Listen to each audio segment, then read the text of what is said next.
Hi guys, I'm your ka-creators Ara at your service. For today's video, tuturuan ko kayo kung paano gumawa ng isang tar papel gamit ang inyong Canva. So stay tuned and watch this video until the end.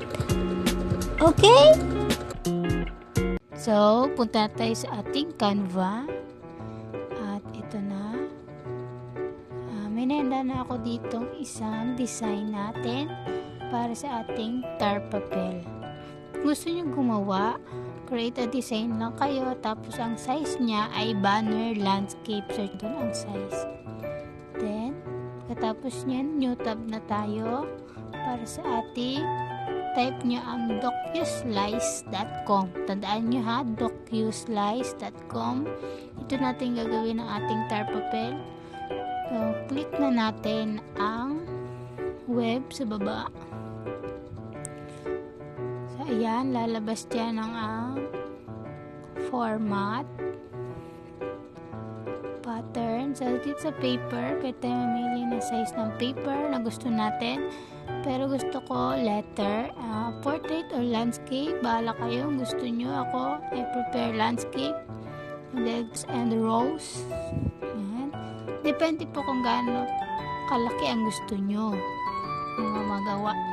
Dito, mag-insert tayo dito ng ating design.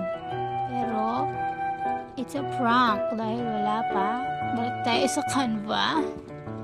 So, click share, download natin as PNG.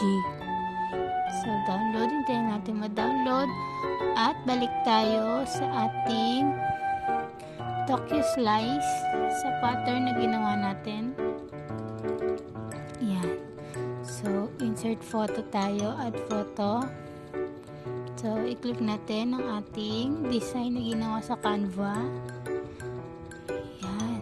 Add to page. So, nakikita nyo, may mga white siya. I-resize natin para magkasya siya sa gusto nating size. So, click natin ang resize. Full size and stretch lang natin siya para mag-fit siya doon sa gusto nating size. Ayusin ko lang siya ng konti. At tagalaw ko kasi, sensya na. Malikot ang kamay. So, pagkatapos niyan, i-click natin ang arrow sa taas. Yan. Yan magiging itsura niya kapag pinrint na natin siya. Okay ba? Katapos niyan, export as PDF. Yan. Click lang natin yan. Pagkatapos niyan, ready to print na siya. Pwede na siya maging PDF anytime. Pwede na print. So, hanggang dito na lang po. Thank you. I'm your creators, Ara.